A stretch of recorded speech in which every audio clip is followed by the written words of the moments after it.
Assalamualaikum warahmatullahi wabarakatuh. Ini kisah tentang perempuan suci, cicit dari Nabi Muhammad SAW.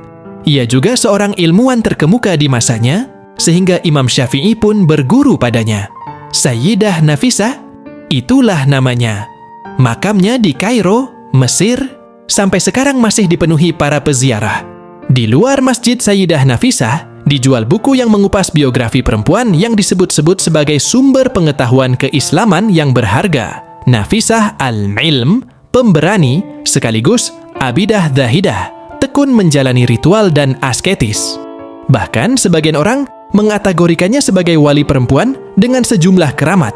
Sejak kecil, Sayyidah Nafisah sudah hafal Al-Quran, dan setiap selesai membaca Al-Quran, beliau selalu berdoa, "Ya Allah, mudahkanlah aku untuk berziarah ke makam Nabi Ibrahim." Ia memahami bahwa Nabi Ibrahim adalah bapak monoteisme sejati, sekaligus bapak Nabi Muhammad, lewat jalur Nabi Ismail, yang notabene keturunan Nabi Ibrahim. Sedangkan Sayyidah Nafisah sendiri adalah keturunan dari Nabi Muhammad SAW.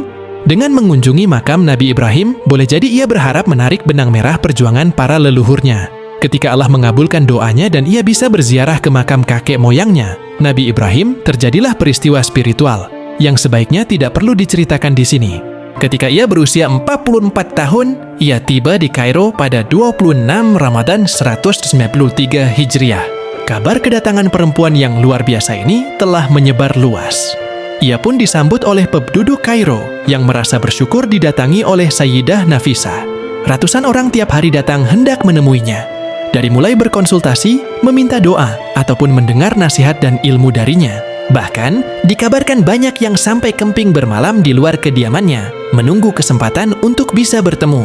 Lambat laun, Sayyidah Nafisah merasa waktunya tersita melayani umat. Ia memutuskan untuk meninggalkan Kairo dan kembali ke Madinah, agar bisa berdekatan dengan makam kakeknya, Nabi Muhammad SAW. Tapi, penduduk Kairo keberatan dan memelas agar Sayyidah Nafisah membatalkan keputusannya untuk mudik ke Madinah. Gubernur Mesir turun tangan. Ia melobi Sayyidah Nafisah untuk bertahan di Kairo. Gubernur menyediakan tempat yang lebih besar baginya, sehingga kediamannya bisa menampung umat lebih banyak. Gubernur juga menyarankan agar ia menerima umat hanya pada hari Rabu dan Sabtu saja. Di luar waktu itu, ia bisa kembali berkhalwat beribadah menyendiri. Gubernur menunggu beberapa saat. Sementara Sayyidah Nafisah terlihat diam menunggu petunjuk Allah. Akhirnya, setelah mendapat izinnya, ia pun menerima tawaran gubernur dan memutuskan tinggal di Kairo sampai ajal menjemputnya. Sebelum tiba di Mesir, Imam Al-Syafi'i sudah lama mendengar ketokohan perempuan ulama ini dan mendengar pula bahwa banyak ulama yang datang ke rumahnya untuk mendengarkan pengajian dan ceramahnya. Al-Syafi'i datang ke kota ini 5 tahun sesudah Sayyidah Nafisah. Beberapa waktu kemudian, Al-Syafi'i meminta bertemu dengannya di rumahnya. Sayyidah Nafisah menyambutnya dengan seluruh kehangatan dan kegembiraan. Perjumpaan itu dilanjutkan dengan pertemuan-pertemuan yang sering. Masing-masing saling mengagumi tingkat kesarjanaan dan intelektualitasnya. Bila Al-Syafi'i berangkat untuk mengajar di masjidnya di Fustat, ia mampir ke rumahnya. Begitu juga ketika pulang kembali ke rumahnya. Dikabarkan bahwa Al-Syafi'i adalah ulama yang paling sering bersama Sayyidah Nafisah dan mengaji kepadanya. Justru dalam status Imam Al-Syafi'i sebagai tokoh besar dalam bidang usul fiqih dan ilmu fiqih. Kita tahu bahwa sebelum datang ke Mesir, Imam Al-Syafi'i sudah terlebih dahulu terkenal dan harum namanya di Baghdad. Fatwa-fatwa Imam Al-Syafi'i di Baghdad dikenal sebagai Qaul Qadim, sedangkan fatwa beliau di Kairo dikategorikan sebagai Qaul Jadid. Pada Ramadan, Al-Syafi'i juga sering sholat tarawih bersama Sayyidah Nafisah di masjid ulama perempuan ini. Begitulah kedekatan kedua orang hebat ini. Manakala Imam Al-Syafi'i sakit, ia mengutus sahabatnya untuk meminta Sayyidah Nafisah mendoakan bagi kesembuhannya.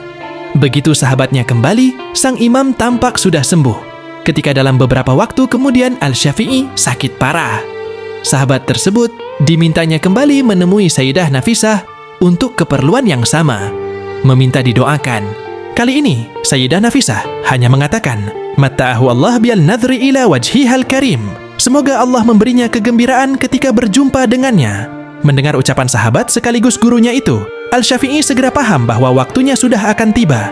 Al-Imam kemudian berwasiat kepada murid utamanya, Al-Buwaithi, meminta agar Sayyidah Nafisah menyalati jenazahnya jika kelak dirinya wafat. Ketika Al-Syafi'i kemudian wafat, jenazahnya dibawa ke rumah sang ulama perempuan tersebut untuk disolatkan.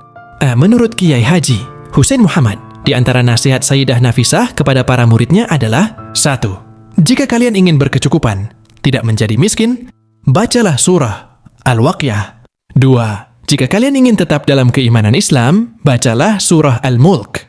3. Jika kalian ingin tidak kehausan pada hari dikumpulkan di akhirat, bacalah surah Al-Fatihah. 4. Jika kalian ingin minum air telaga Nabi di akhirat, maka bacalah surah Al-Kautsar. Sayyidah Nafisah adalah fakta sejarah bahwa seorang perempuan bisa menjadi seorang ulama tersohor, bahkan menjadi guru bagi seorang Imam Syafi'i. Kita merindukan munculnya Sayyidah Nafisah berikutnya di dunia Islam. Like and subscribe untuk kisah lainnya. Wassalamualaikum warahmatullahi wabarakatuh.